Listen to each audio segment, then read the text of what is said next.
sem mais tempo a perder, eu gostaria nesse momento de convidar o pastor Edinaldo, por gentileza, pastor, e Deus o abençoe na ministração da mensagem dessa noite. Vai ficar sentado? Hein? Vai ficar aqui.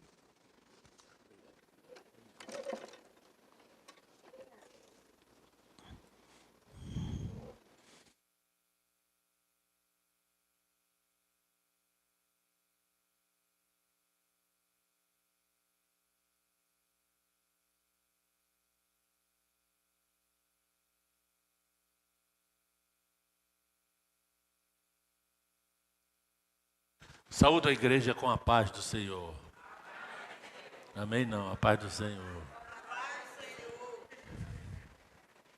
Shalom Adonai.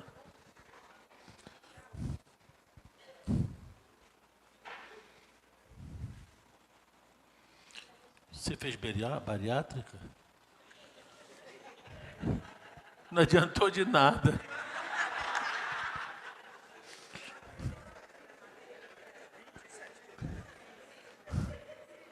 Absolutamente nada.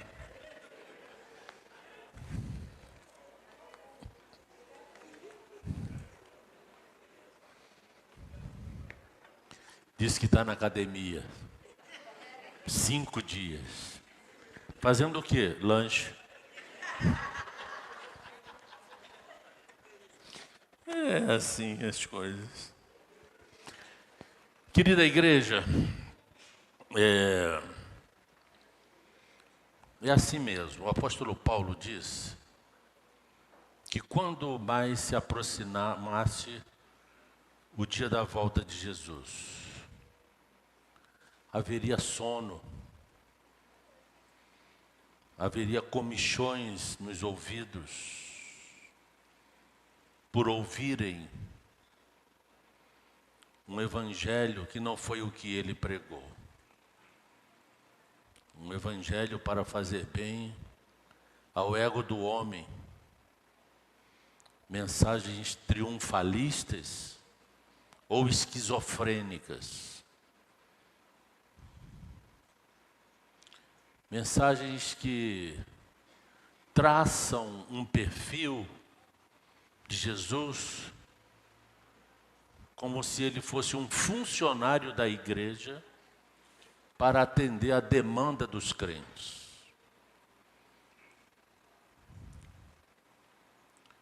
Mensagens que elaboram a partir da Bíblia, porque a Bíblia pode ser a mãe de todas as heresias.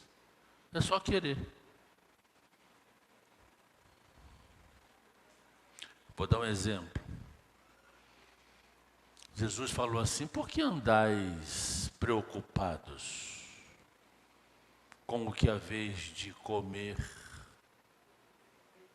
Ou andais atentos e solícitos com o que haveis de beber ou vestir?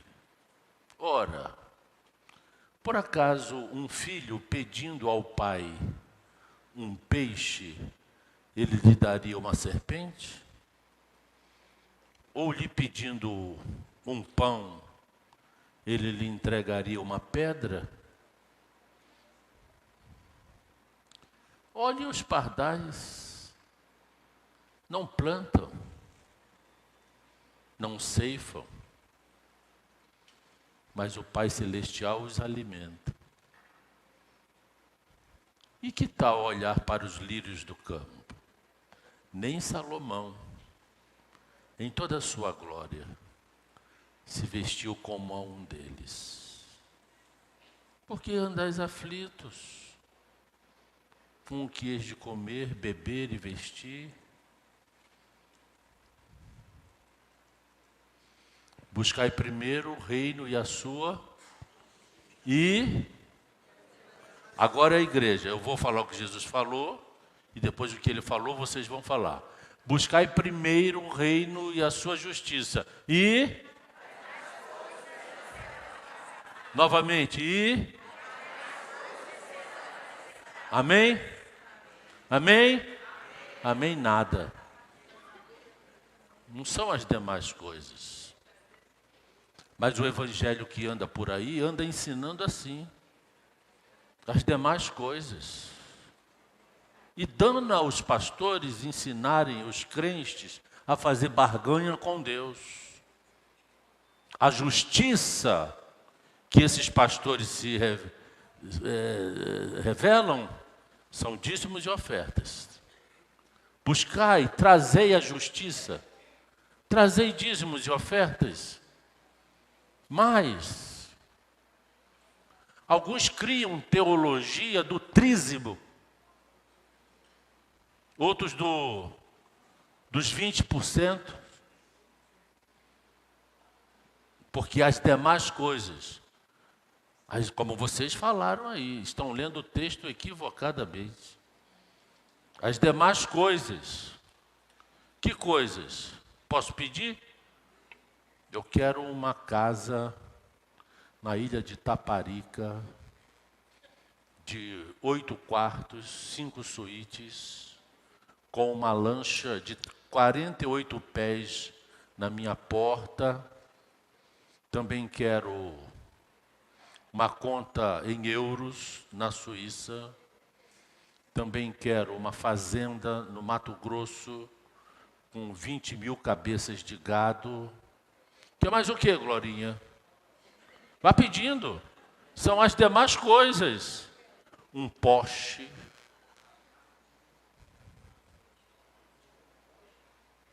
As demais coisas. É isso que o evangelho de hoje anda pregando por aí. Mas quando Jesus fala assim, buscai primeiro o reino e a sua justiça, e todas estas coisas vos serão acrescentadas. Que coisas? Comer, beber e vestir, e mais o quê? Ponto. E acabou. Pastor, mas a lancha? Trabalha.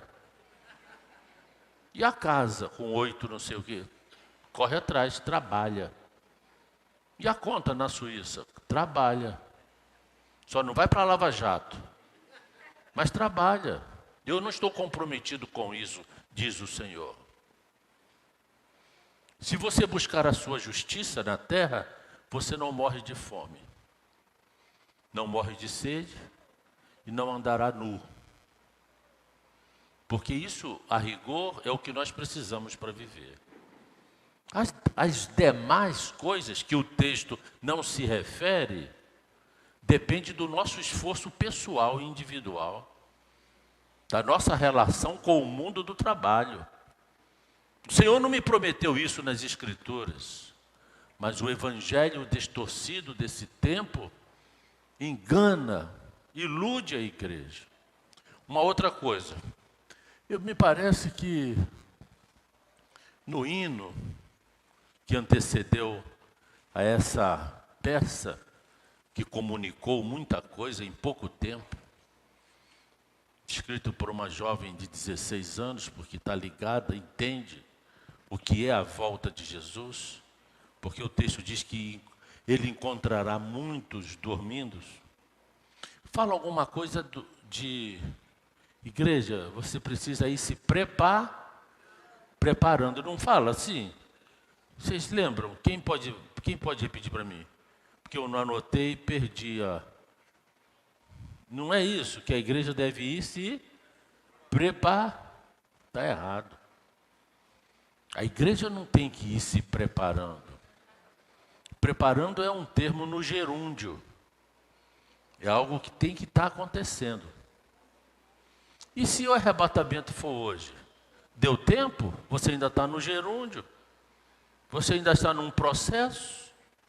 Pegou você de surpresa. Vamos substituir essa visão pela visão do particípio passado. A igreja já tem que estar preparada. Por isso que não há sinais para o arrebatamento. O arrebatamento é iminente. Você não encontra nas epístolas paulinas que tratam do arrebatamento, nem aquilo que o Senhor falou a respeito do arrebatamento, que haverão sinais que antecederão ao arrebatamento. A igreja é que tem que perceber aquilo que o Senhor falou lá em Mateus capítulo 16, a respeito dos sinais dos tempos. Para que nós entendêssemos o quê? Os tempos humanos. O que está acontecendo entre a humanidade. Não apenas os sinais da economia ou da guerra. Agora mesmo estou recebendo a notícia que a China já invadiu o espaço aéreo de Taiwan. Anúncios de guerras, preocupações. A igreja tem que estar ligada nesses sinais, para que qualquer momento saia da terra, no harpazo. Eu vou ler um texto para vocês antes de entrar. Jesus, me ajuda. Deixa eu ver aqui, porque isso é tão importante e que muitos colegas erram nisso.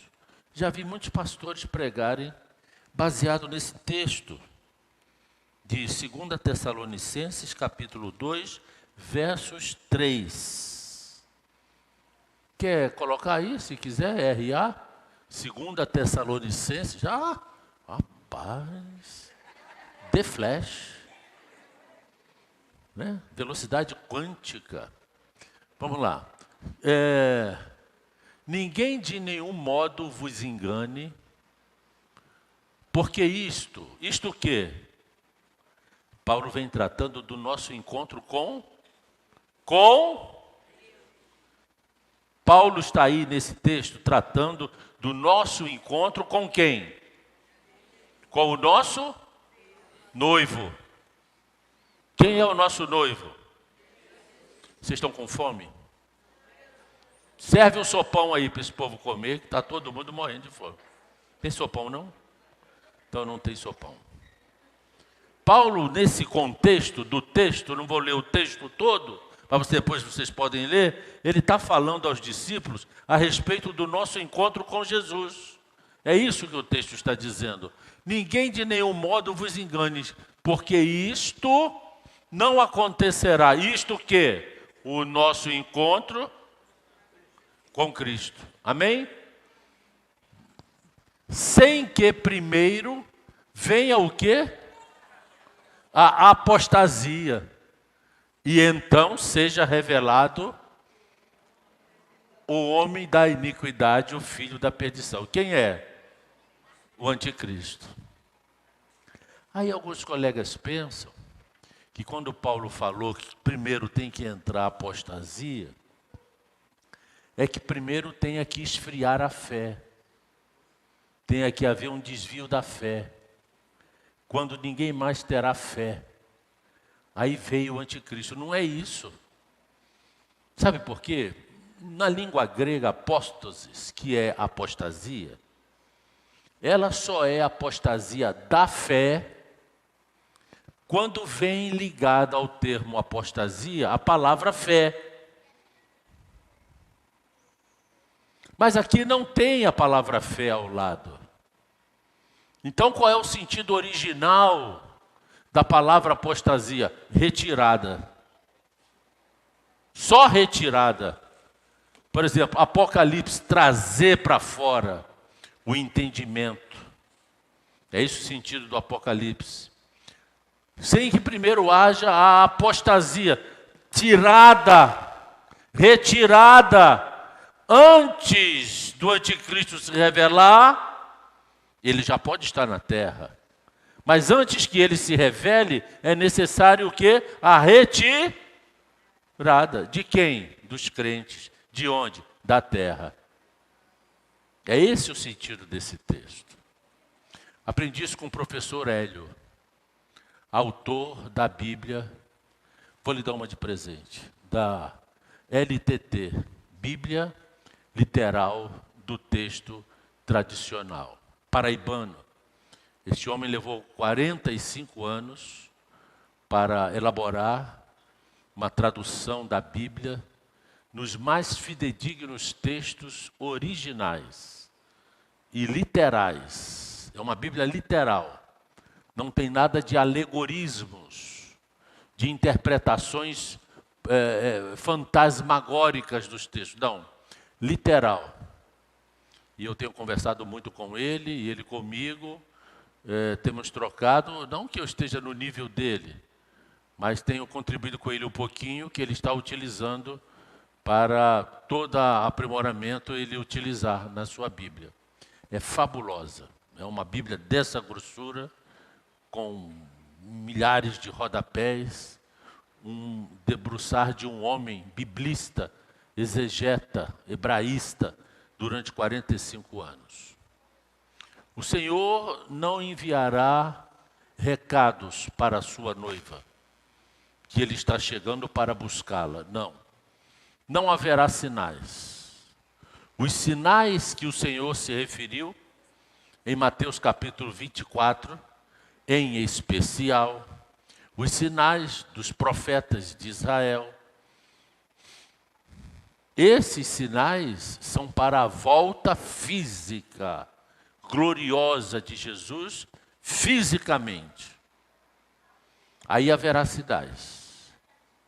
E o texto que o pastor Jorge leu ali, de 1 Tessalonicenses, capítulo 5, fala que quando andarem dizendo o quê? Paz e segurança. Ora, então a humanidade estará em paz. Eu pergunto, hoje a humanidade está em paz? Sim ou não? E ainda vai ficar pior.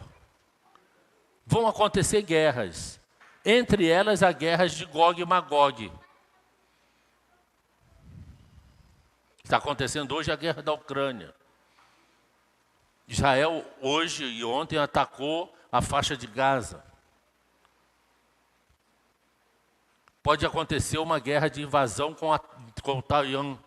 A China deve invadir. Então o mundo estará em conflito armado, bélico. Aí é que vem um cavaleiro. Diga, vem um cavaleiro.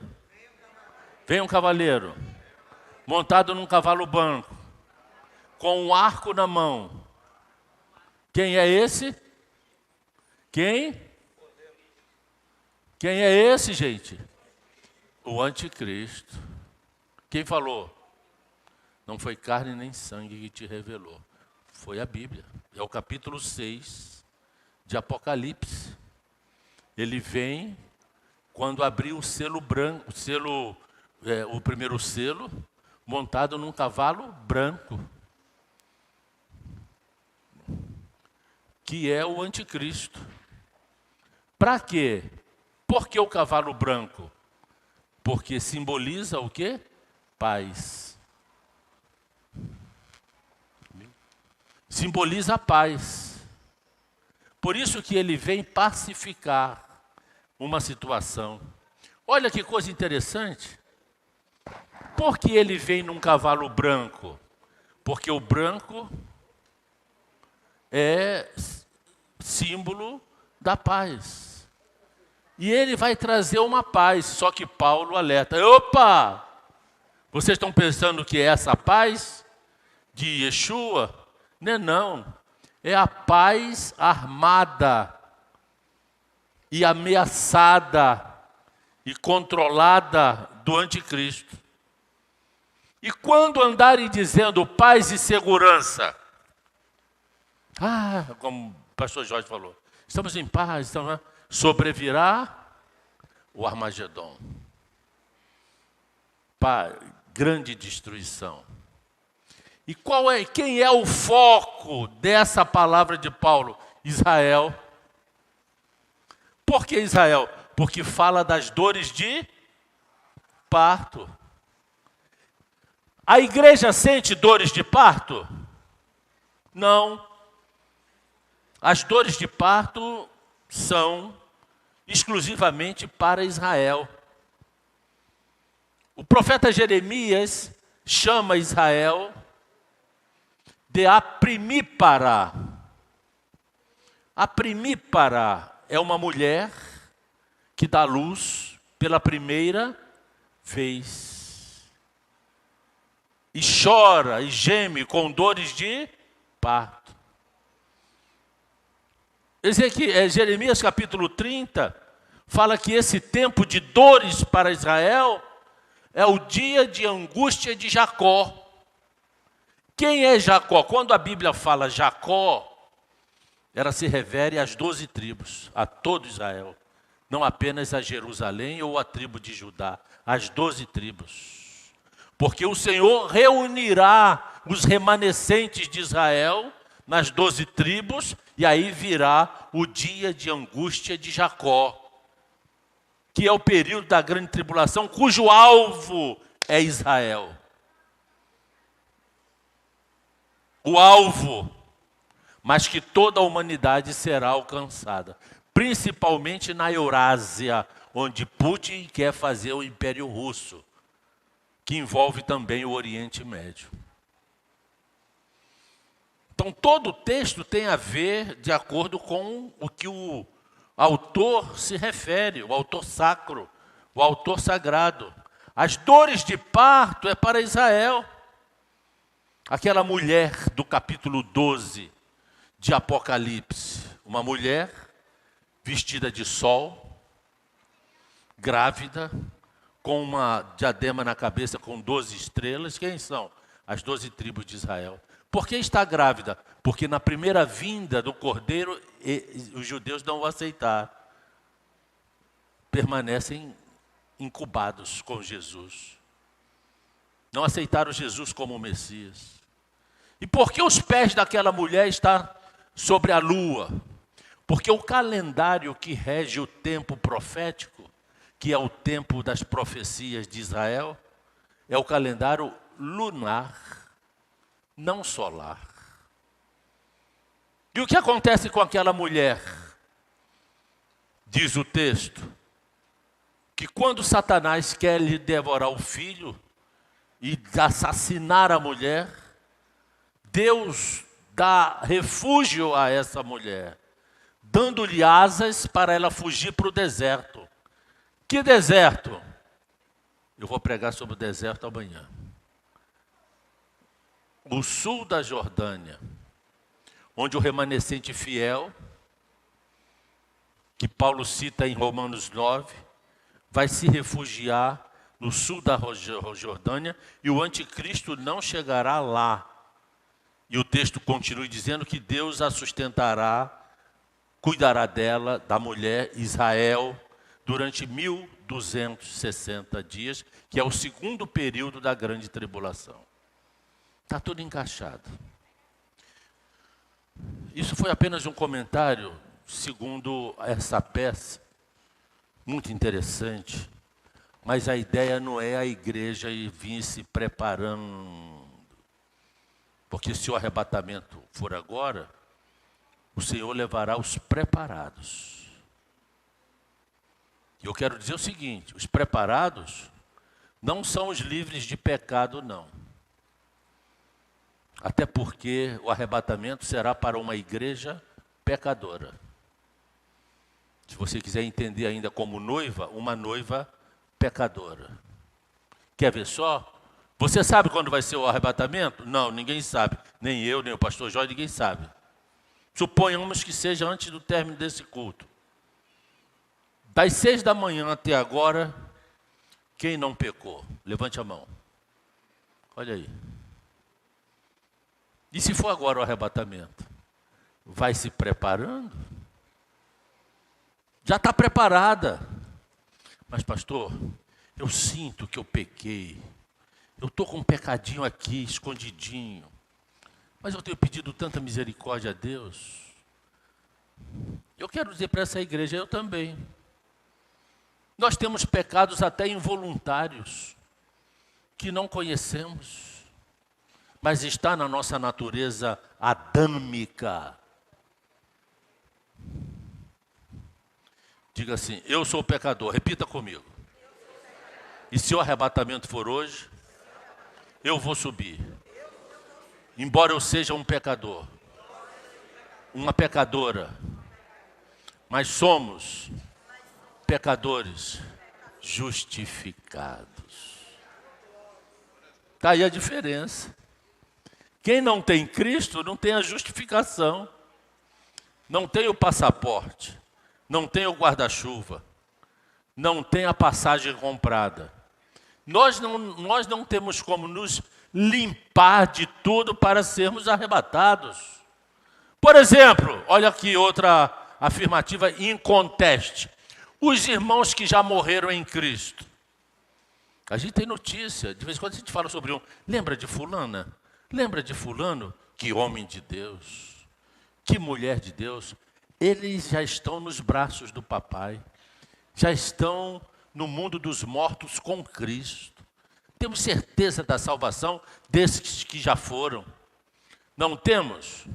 Será que eles foram limpos? Imunes do pecado? Não. Eles foram justificados, porque serviam a Cristo. Agora estão livres do pecado, porque estão apenas esperando o arrebatamento da igreja para receberem corpos novamente, livres do pecado. Então esse entendimento, a igreja tem que saber que não é um processo de, assim, há um processo de crescimento da igreja. Já pensou esses jovens aqui, que estiveram aqui, com o coração na obra, trabalhando para o Senhor, buscando santificação, buscando operosidade do reino. E os mais velhos têm que olhar para esses exemplos, porque tem muito crente cascudo nas igrejas, que de tão cascudos passam a ser pedras de tropeço para a obra. A obra já é difícil de levar. O mundo é contra essa igreja e contra todas. E ainda tem crente cupim dentro das igrejas. Aqueles que vão para o pé da madeira e começam a corroer, atravancando a obra. Rebeca e Samuel, cadê eles? Estavam ali, foram me buscar lá na igreja, no hotel. E eu falei, Rebeca, você que é arquiteta da fachada da obra, sou eu. E a Bezerra já tinha falado para mim, que dificuldade, quanta burocracia, até para receber um valor que a igreja já hipotecou para ter rendimentos, é uma luta, como se o dinheiro fosse desses aplicadores,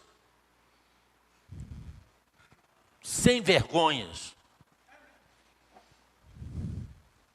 Por outro lado, o Estado, o governo, eu imagino, Rebeca, que luta que vocês devem estar tendo com os habites, com os laudos técnicos da prefeitura, do bombeiro, do inferno, para atrapalhar a obra. Eu pensei que eu ia chegar aqui e ia encontrar tudo pronto já. A pandemia dificultou. Mas o Estado atrapalha também, os governantes, principalmente quando se fala de igreja. A igreja nunca deixou de ser perseguida. A igreja só não é destruída porque Satanás não pode com a igreja. Por isso que o alvo de Satanás é Israel. Porque quando o diabo olha para vocês, para mim, para todos que temos o Espírito Santo, ele não vos enxerga. O que eles veem são fachos de fogo, labaredas de fogo. O Pentecoste está em cada um de nós. O fogo do Altíssimo. Porque o fogo do Altíssimo nem está mais sobre nós. Ele já habita em nós. E por isso que a igreja nunca deixou de ser perseguida. É perseguida desde o primeiro século. É sacudida para lá, é sacudida para cá, mas segue firme e altaneira, até o noivo chamar a sua noiva. Por isso que o ódio do planeta Terra, das nações, se volta todo contra Israel. Porque o diabo inflama as nações, como está lá no Salmo 2, dizendo que as nações conspiram contra o Senhor. e dizem: vinde, risquemos do mapa o nome de Israel.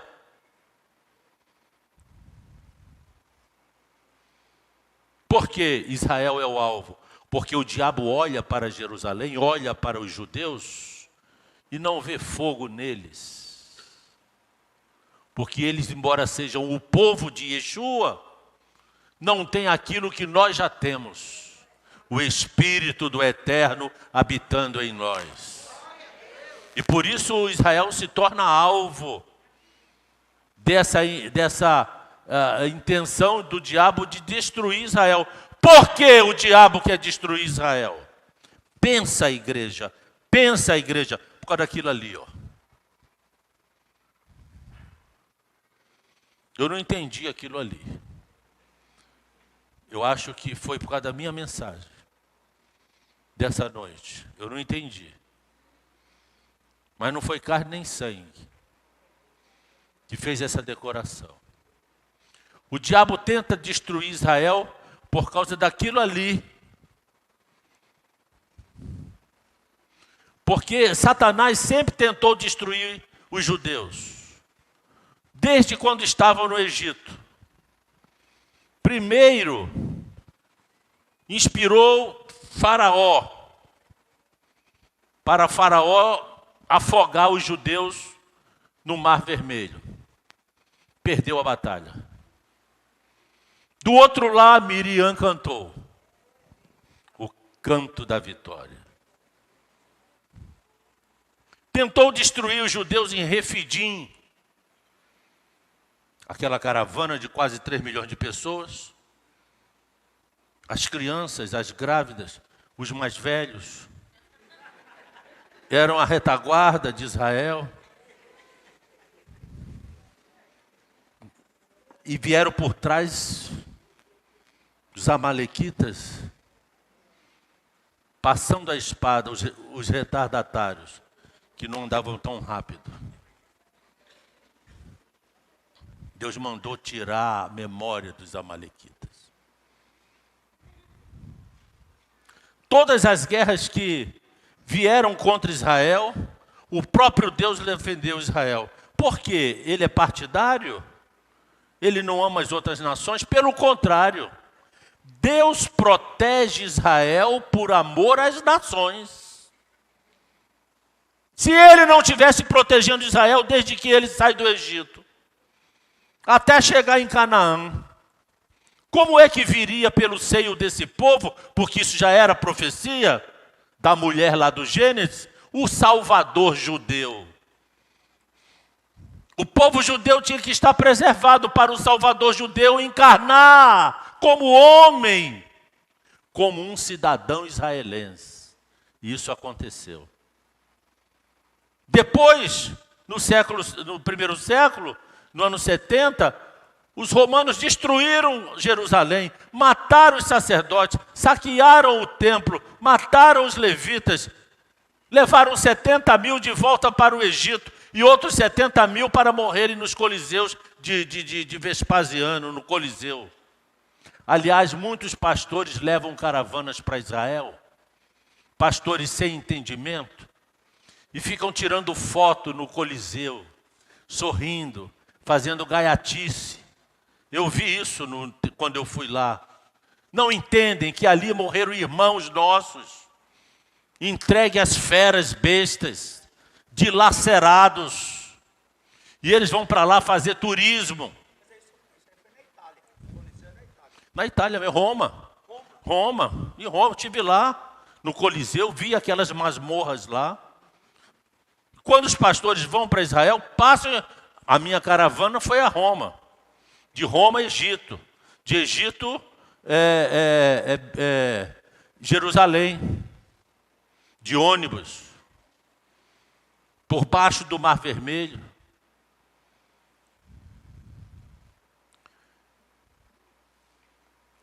Israel é o alvo.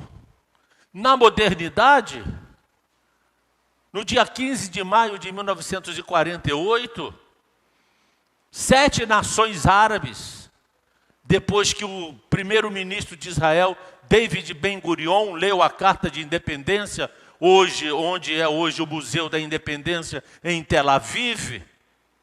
As bandeiras da Inglaterra desceram e as bandeiras de Israel subiram na terra.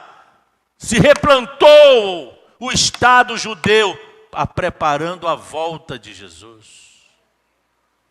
No dia 15, no dia seguinte, 7 nações árabes invadiram Israel. 7 contra uma nação recém-chegada, com armas sucateadas da Primeira Guerra. E diziam assim: o Egito, a Líbia, a Síria, a Arábia Saudita, diziam assim: esse povo não vai durar 15 dias. Nós não aceitamos a independência deles. A Jordânia. Vamos afogá-los no mar Mediterrâneo.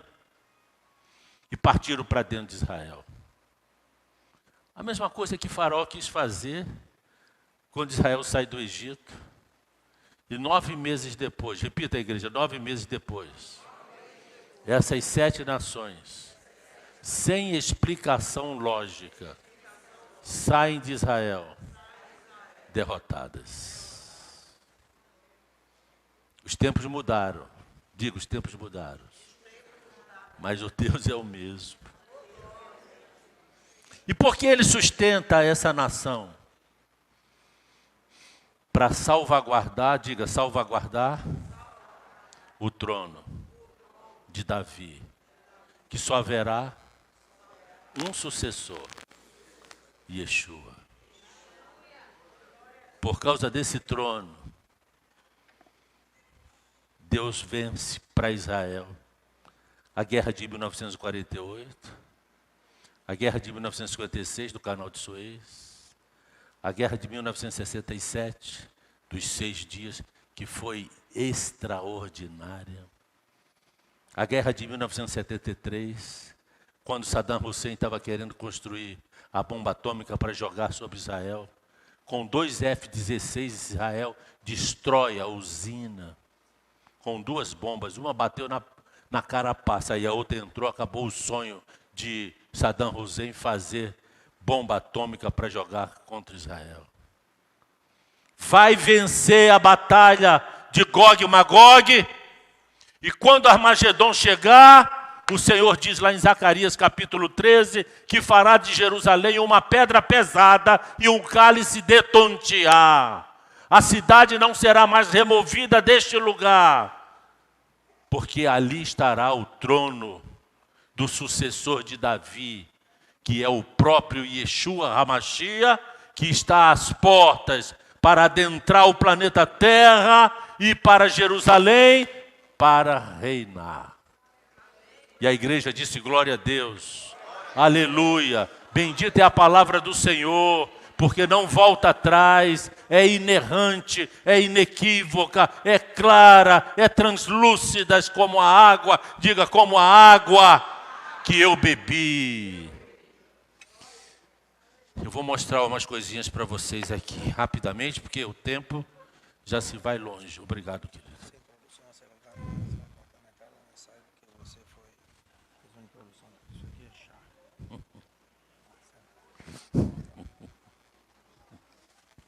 Ah, Jesus Cristo, bezerra testando o meu amor.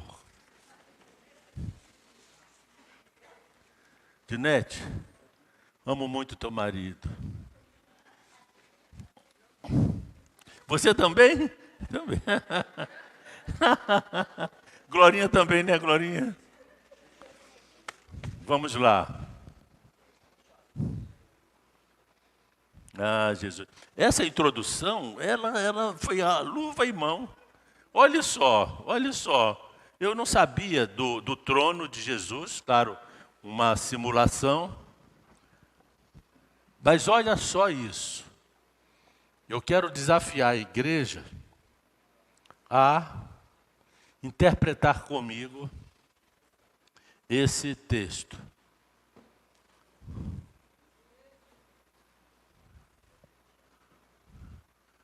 Bill Gates. Pronto, já chegou. Está ali? Está ali? Vamos ver o título do estudo. Leiam comigo numa só voz, bem forte. 1, 2, 3.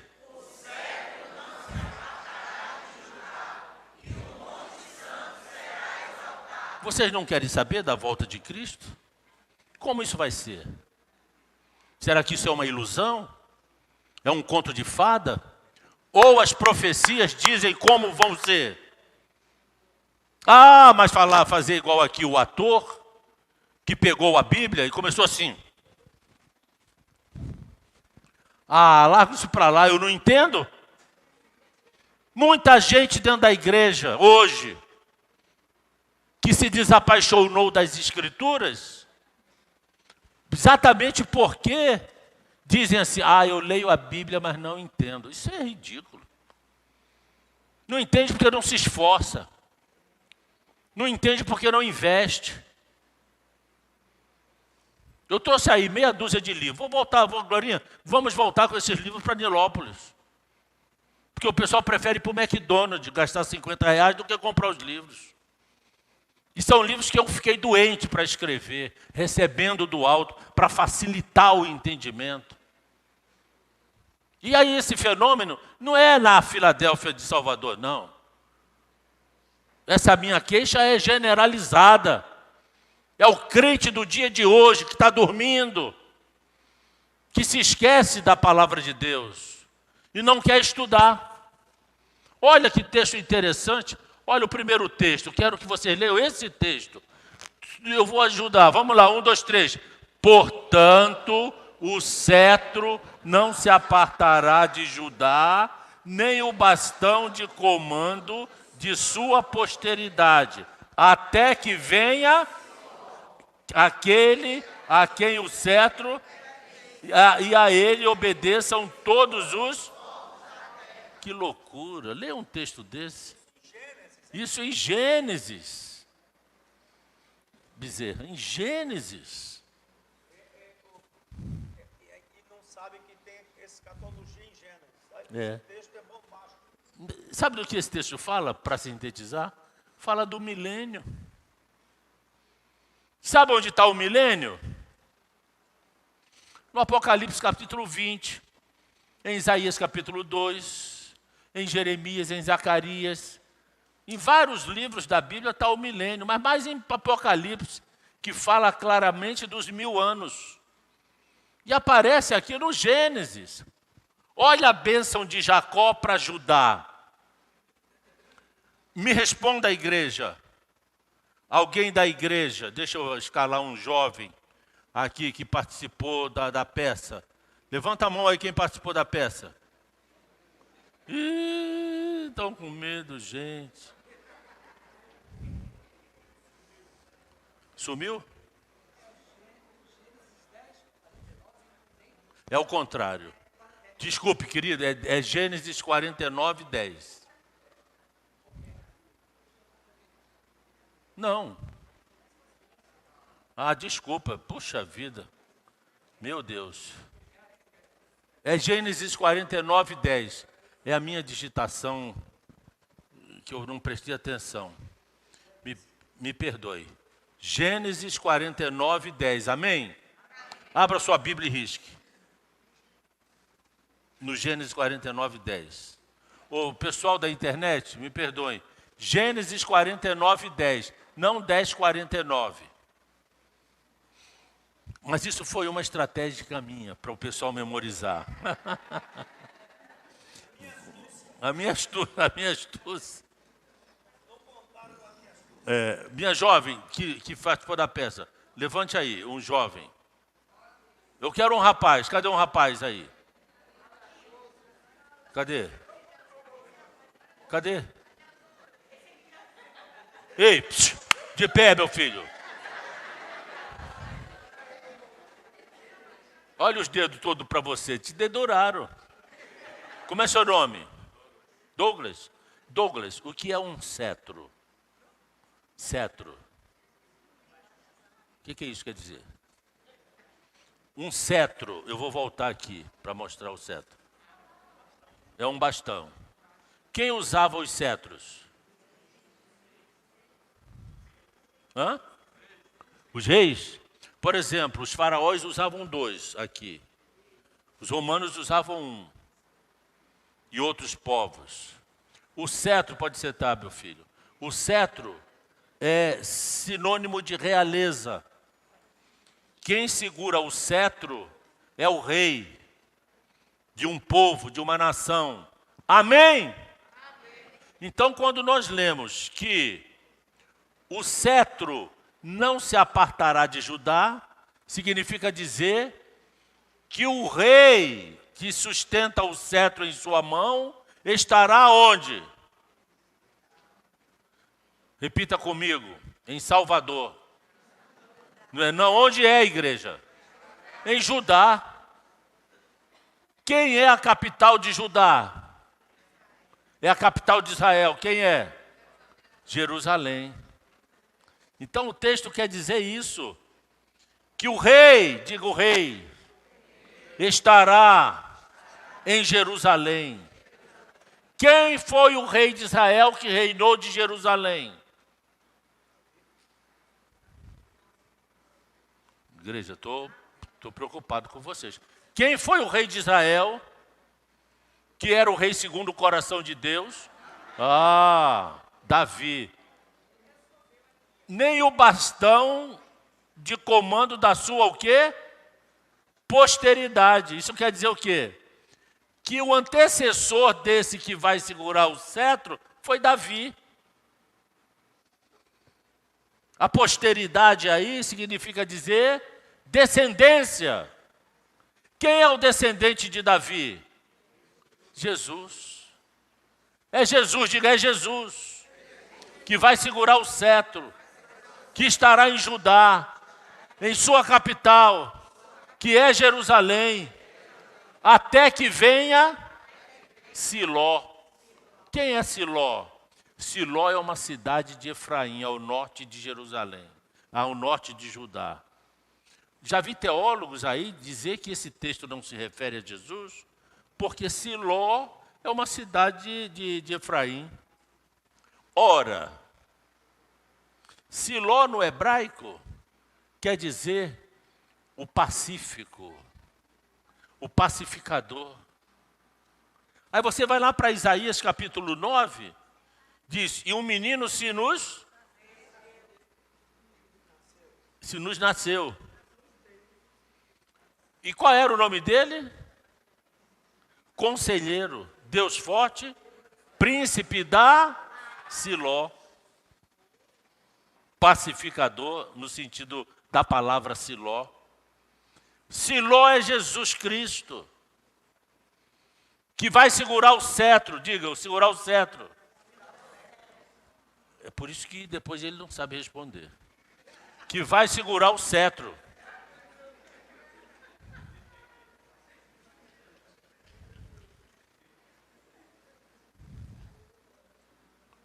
Segura o cetro e vai reinar de Judá, em Jerusalém, porque o cetro só pertence a ele, Jesus, Siló. E a ele, diga a ele, obedeçam todos os povos da terra. Quando, igreja? No milênio. Não pode ser hoje, é no milênio. Quantos estarão lá? Levante a mão. Sabe por que você não levanta a mão? Falta de entendimento. Porque você pensa que você vai para o céu. Está errado isso. Nós vamos encontrar com o Senhor, com corpos glorificados, recebermos galardão no cérebro, para pensarmos semelhantemente a Ele, casarmos nas bodas do Cordeiro e voltarmos à terra, quando Ele voltar com Ele, para reinar os 1000 anos com Ele. Quem não encontrar comigo e com glorinha no milênio, já vai estar destinado ao lago do fogo.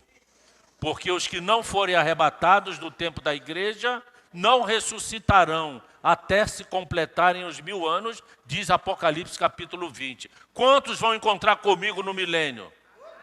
Não, não levanta a mão não, para ver para onde tu vai. Lago de fogo, onde já estarão lá o anticristo, o falso profeta e o canela seca do diabo, que vai também ser lançado por Jesus, no lago de fogo. E não é para morrer não, viu?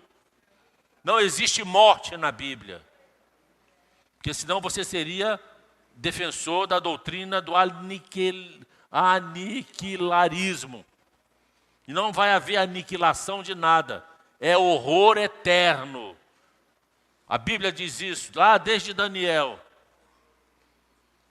Olha os Salmos 67. Meu é Gileade, isso é Deus falando. Meu é Manassés. Efraim é a defesa da minha cabeça. Por quê? Porque Efraim está acima de Judá. Então, as investidas que venham contra Judá, Efraim é uma espécie de guarda-costa ou guarda-cabeça de Judá. A Bíblia é fantástica.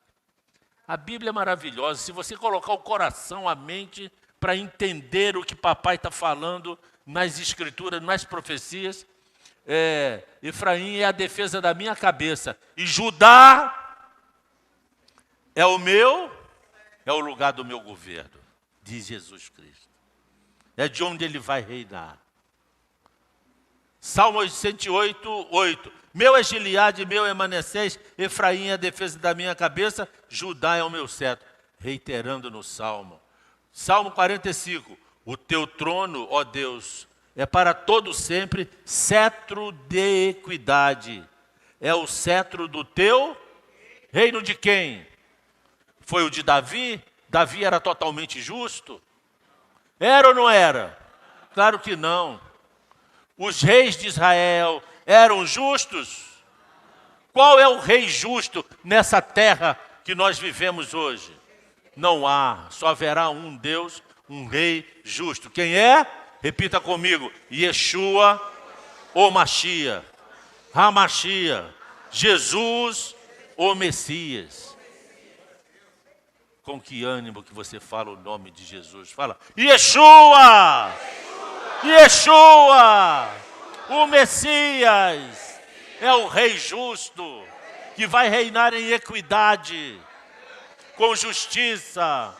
Não vai julgar pelo que os olhos veem ou pelo que os ouvidos ouvem, mas com justiça eterna. É isso que a terra está precisando. Nós estamos diante aqui no Brasil de uma disputa política, de uma eleição. Seja quem ganhar, não vai trazer justiça total ao Brasil. É uma questão apenas de mitigar o tempo. É apenas uma questão de viver mais alguns anos, assim ou assim. Mas a justiça, que nós clamamos por ela, só Yeshua quando estiver no trono de Davi. Olhe isso, que texto. Quanto tempo eu tenho? Terminou? Eu fiz uma tradução enorme? Não foi enorme. Mas está tudo bem. Olha, eu ia falar, ó. Vai ser amanhã. Até meia-noite? Tem janta?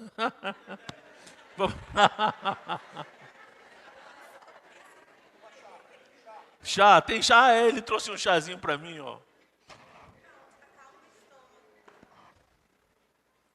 Dinete, ele trouxe o chazinho, disse assim, tome chá.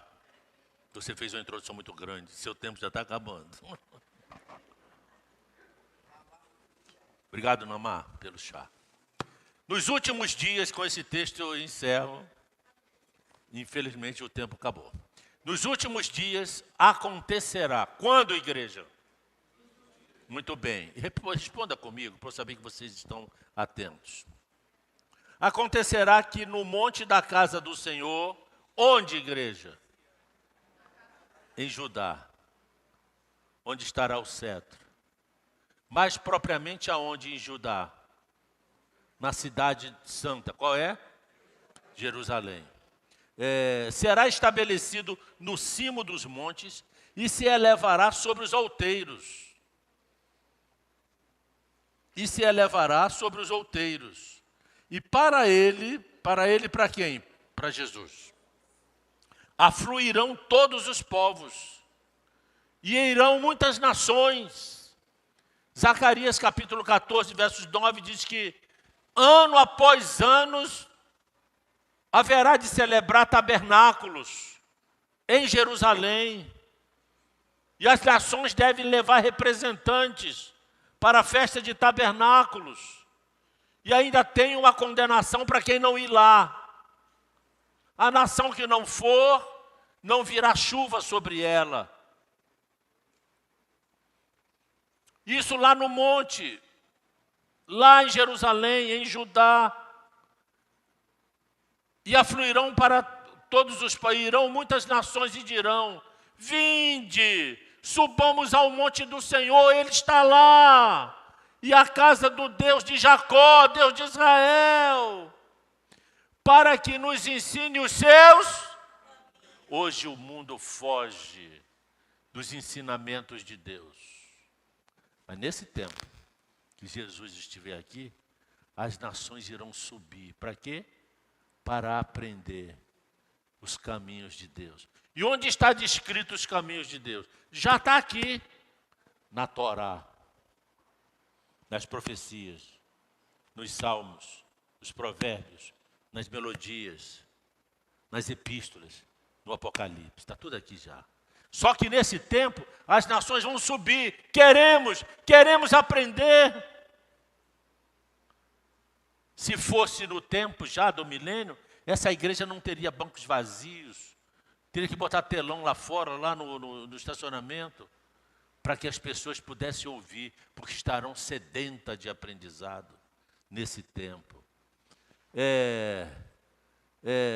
Os caminhos e andemos pelas suas veredas, porque de Sião, o que é Sião? Judá, Jerusalém, sairá a lei, a Torá, a palavra do Senhor de Jerusalém.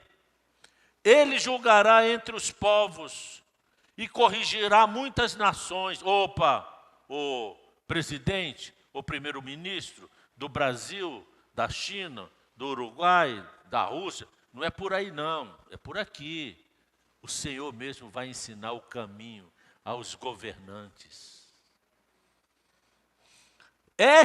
Quem são estas? As nações converterão suas espadas em rédeas de arado e suas lanças em podadeiras.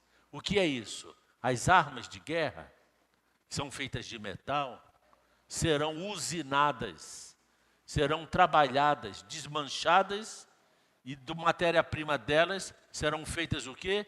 Arados. Você sabe o que é um arado?